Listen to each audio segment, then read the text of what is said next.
হয়, নিৰ্বাচনৰ খবৰলৈ আজি আমি আহিছোঁ গোলাঘাট সমষ্টিৰ অন্তৰ্গত গোলাঘাটৰ 5 নম্বৰ ৱাৰ্ড শ্ৰীমন্ত নগৰলৈ আহিছোঁ। আৰু শ্ৰীমন্ত নগৰত আমি যি এটা গলিত আচলতে সোমাই আহিছোঁ, তেওঁলোকে আচলতে আজি 5 বছৰে কিখিনি পালে, আমাক যিগৰাকী ধৰক গোলাঘাট সমষ্টিৰ বিধায়িকা তেখেতৰ পৰা কিখিনি পালে বা আৰু কি কি কাম বাকী সুধিম। বাইদেউ, যিহেতু আহিলে নিৰ্বাচন গম পাইছে, অহা নিৰ্বাচন হ'ব, আজি ধৰক 5 বছৰ কিখিনি কাম পালে বা কিখিনি এতিয়া চাওক, আমিতো এনে চাওক চৰকাৰে যিখিনি কাম কৰি আছে এতিয়া চবৰ কাৰণে ভালেই কৰি আছে, আমি ভালেই পাওঁ। যিকোনো চৰকাৰ আহিলে আমি ভালেই পাওঁ, ভালকৈ ৰাইজৰ কাৰণে কাম কৰিলে। কিন্তু কথা হ'ল কি, আমাৰ এই আদৰুৱা ৰাস্তাটোৰ কাৰণে আমি অকণমান 6-7টা ফেমিলি অকণমান প্ৰব্লেম পাই আছোঁ। কিন্তু যেতিয়া এই ওখ ৰাস্তাটো বনাই আছে তেতিয়াই মই ক'লোঁ ঠিকাদাৰক যে আমাৰ এই গলিটো কেলৈ নবনালে, বোলে এইটো মিউনিচিপালিটি এইটো বোলে মিউনিচিপালিটি সেইটো ব্লকে বনাইছে। এতিয়া কি হয়, বাৰিষা দিন আহিলে আমি গোটেই এই অঞ্চলৰ মানুহ সব গৈ পেলাই ৱাৰ্ড মেম্বাৰৰ ঘৰত যাওঁ, গৈ পেলাই আমি একদম সাঁতুৰিব অৱস্থা হৈ যায়, নলাৰ পানী কি ঘৰৰ পানী কি সব একেই হৈ যায়। কৈছে বোলে নাই, বোলে এইটো চেংচন হোৱা নাই, আজি হ'ব কালি হ'ব, আপোনালোকৰ ধৈৰ্য ধৰক, চাম। ৱাৰ্ড মেম্বাৰো অহা নাই, চাবলৈ ভালকৈ অহা নাই, আমি এনেকুৱা অৱস্থাতে আছোঁ। আৰু আমাৰ এইপিনে এটা ৰাস্তা মিউনিচিপালিটিয়ে বনাই দি গৈছে, সেইটো আমি বাধ্যতামূলক হয় এতিয়া আমি বন্ধ কৰিবলগীয়া হ'ল। মানুহ খোজ নকৰা হৈ গৈছে, ডেংগু মহ হৈ মানুহ বেমাৰ আজাৰ হৈ গৈছে, এনেকুৱা অৱস্থা হৈ গৈছে। আৰু আমাৰ শ্ৰীমন্ত নগৰৰ এই চাইডত এইটোৱে ৰাস্তা গৈছে, মানুহ বন্ধ হৈ গৈছে খোজকাঢ়া। আপোনালোকে চালে গৈ পেলাই চাব পাৰিব। আৰু চৰকাৰৰ এটা বস্তু কি, বনোৱা ৰাস্তাটো বনাই থাকে, যেনে মিনিষ্টাৰ আহিব তাক চাই থাকে, কিন্তু অলিয়ে গলিয়ে যে ইমান ভোট পায়, ইমান মানুহৰ চকুৰ কোণে ভোট আছে, সেইখিনি মানুহৰ কথা অকণমান চিন্তা কৰিব লাগিছিলে। কিন্তু আমি চৰকাৰে ভালেই পাওঁ, বেয়া নাপাওঁ, কিন্তু এইখিনি বস্তু বনাই দিলে অকণ আমাৰ সুবিধা হয়। আমি আঁচনি নাপাওঁ না, আমি কোনো বৃদ্ধ পেঞ্চনো পোৱা নাই। মোৰ মানুহজনৰ 60-70 বছৰ পাৰ হৈ গৈছে, ফৰ্ম আহে নাহে খবৰ নাপাওঁ, দিছোঁ এতিয়ালৈকে কোনো মাতবোল নাই। বাৰু এইটো আমি নধৰিলেও দিলেও দিব, নিদিলেও নাই, এইটো আৰু কি কৰিম। আমিতো মেম্বাৰৰ ওচৰত যাব নোৱাৰিম বাৰপতি। আমি দিলোঁ, এপ্লিকেশ্যন দিলোঁ, ফৰ্ম দিলোঁ, ফিল আপ কৰিলোঁ, এতিয়া কেলৈ অহা নাই কি কথা এতিয়া চৰকাৰে ক'ব পাৰিব।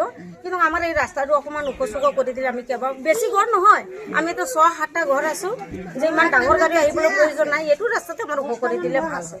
হ'ব, আৰু ফালে লোক আছে, আমি তেওঁলোকৰ ওচৰলৈ আহিছোঁ। আপোনাৰ ঘৰ ক'ত? ইয়াতে নে? ইয়াতে শ্ৰীমন্তনগৰ। ধৰক এতিয়া আহিলে নিৰ্বাচন গম পাইছে, অহা 9 এপ্ৰিলত নিৰ্বাচন। যোৱা ধৰক 5 বছৰ কিখিনি কাম হ'ল বা তেখেতৰ কামখিনি কিমান ভাল পায়? গোলাঘাট সমষ্টি বিধায়ক এগৰাকীৰ কাম নাই, সমষ্টি বিধায়কৰ কাম বাৰু আমি ভালেই পাইছোঁ। আগতকে ৰাস্তাও ভালেই চব বনাই দিলে। আগতে এইটো গোটেই বানপানীয়ে আছিলে, সেইখিনি চব ঠিক কৰি দিলে। কিন্তু এই ৰাস্তাটো অকণমান ঠিক কৰি দিলে আমি ভাল পাম। কেলে বৰষুণ দিলে সেইটো ওখ হৈ গ'ল যে এইফালে পানী জমা হৈ যায়, ৰাস্তাটো অসুবিধা হৈছে, চব পাই আছোঁ। পাই আছোঁ। হয়, ঠিক আছে। আৰু এইফালে বহুখিনি আমি লোক দেখিছোঁ, ৰাস্তাটো আমাক ঠিক কৰি দিব। আৰু এইফালে বহুখিনি লোক দেখিছোঁ আমি। আপোনালোকৰ ওচৰলৈ আহিছোঁ, আপোনালোকৰ ঘৰ ইয়াতে গম পাইছে, অহা 9 এপ্ৰিলত নিৰ্বাচন আহিছে গম পাইছে। আজি 5 বছৰে আমাৰ গোলাঘাট সমষ্টি বিধায়কখিনি কামখিনি আপোনাৰ কিমান সন্তুষ্ট? তেখেতৰ কাম কাজক লৈ কিমান সন্তুষ্টি প্ৰকাশ কৰিব? কাম কাজখিনি হৈছেনে? তেখেতে যেতিয়া কৈছে উন্নয়ন হৈছেনে?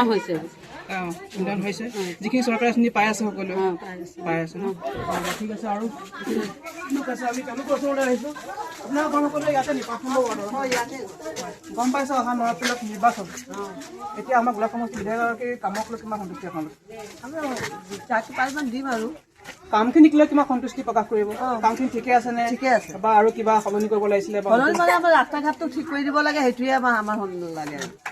আৰু পুৰা এক হাঁটু পানী হৈ যায় ইয়াত। নলাৰ সুবিধা নাই, আমাৰ নলা ওলাই দিব লাগে, ৰাস্তাটো সৰু। আপোনাৰ নামটো কি এইটো?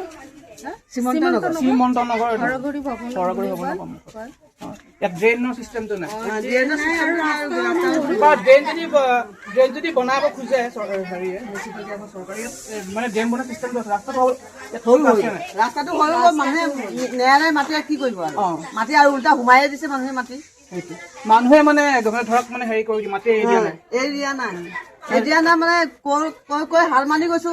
মানুহৰ বাৰীৰ পৰা পানী ওলাই মেলি আমাৰ বাৰীত সোমাই যায়। এইপিনে আমাৰ বাৰীত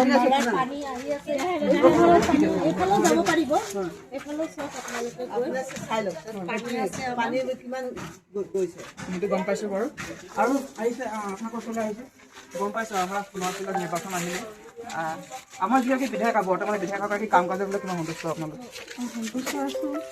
আৰু আমাৰ এই ৰাস্তাটোৰ কাৰণে কিবা এটা ভাল কৰিব পাৰিলেতো ভাল কথা হ'ব। মানে কি ধৰণৰ ভাল কৰিব?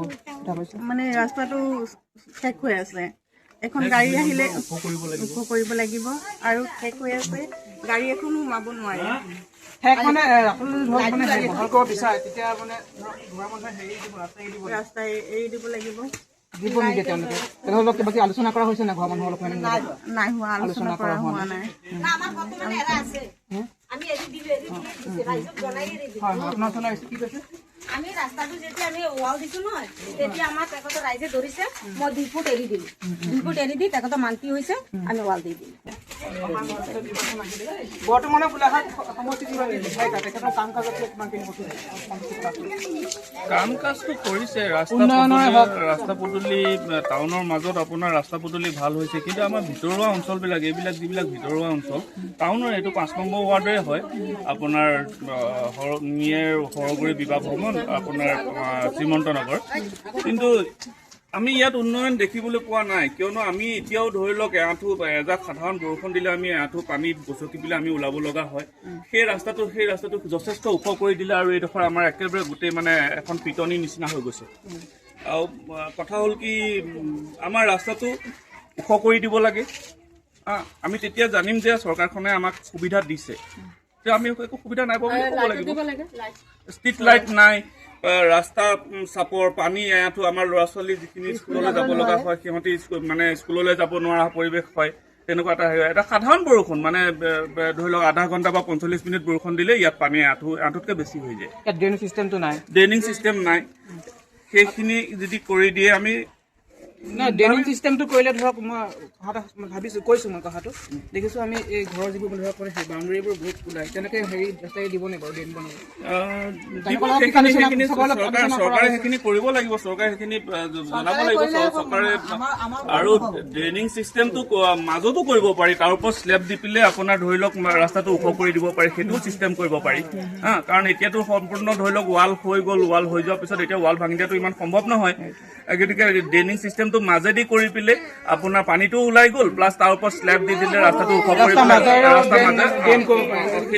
সেইটো চিষ্টেম আছে, সেইটো চিষ্টেম কৰি পেলাইও আমাক যদি কৰি দিয়ে আমি ধৰি লওক আমাৰ সুবিধা হ'ব, আমাৰ উপকৃত হ'ব। হয় আচলতে এয়া আছিলে গোলাঘাটৰ 5 নং ৱাৰ্ডৰ শ্ৰীমন্ত নগৰৰ যিসকল লোক তেওঁলোকৰ মত। আচলতে অকণ সুধিবলৈ আহিছিলোঁ যে যিহেতু অহা 9 এপ্ৰিলত নিৰ্বাচন আৰু বৰ্তমান যিগৰাকী বিধায়িকা তেখেতৰ কাম কাজলৈ কিমানখিনি সন্তুষ্টি তেওঁলোকে আচলতে প্ৰকাশ কৰিছে। আৰু এটা কথা সুধো আপোনালোকৰ এইবাৰ মানে ধৰক মানে হোৱা আশা প্ৰকাশ কৰে চাওক, যদি আমি মানুহে যাৰ পৰা সুবিধা পায় তাৰ চৰকাৰ হ'ব। আৰু আমি এতিয়া ভুক্তভোগী হয়, আমাৰ ইয়াত নাইনাবিলাকো আপোনাৰ 200-150 ভোট দিয়া মানুহ আছে, কিন্তু আমি বহুত অসুবিধাত আছো। মই আপোনাক ক'লোৱেই যে সাধাৰণ অকণমান যদি 45 মিনিট বা আধা ঘণ্টা বৰষুণ দিয়ে আমি ওলাব নোৱাৰো। আৰু আমাৰ তেনেকুৱা এটা পৰিৱেশ, আমাৰ ওচৰৰ ল'ৰা ছোৱালী আমি স্কুললৈ যাব নোৱাৰে। ইয়াত এখন অংগনবাদী স্কুলো আছে, তালৈও ল'ৰা ছোৱালী আহিব নোৱাৰে। এনেকুৱা এটা পৰিৱেশ এইখিনিত সকলো গোটেই মানে শ্ৰীমন্ত নগৰৰ গোটেই পানীখিনি ইয়াতে জমা হয়হি। এই জেগাডোখৰ এডোখৰ ফ্লাড নিচিনা হৈ যায়। আপুনি এটা এঘণ্টা বৰষুণ দিয়াৰ পিছত ইয়ালৈ আপুনি আহিলে গম পাব যে এইডোখৰ আমি কিমান এটা মানে বিভৎস পৰিস্থিতিত আছো। হ'ব ধন্যবাদ। এয়া আছিলে 5 নম্বৰ ৱাৰ্ডৰ যিসকল লোকৰ মতামত। ধন্যবাদ।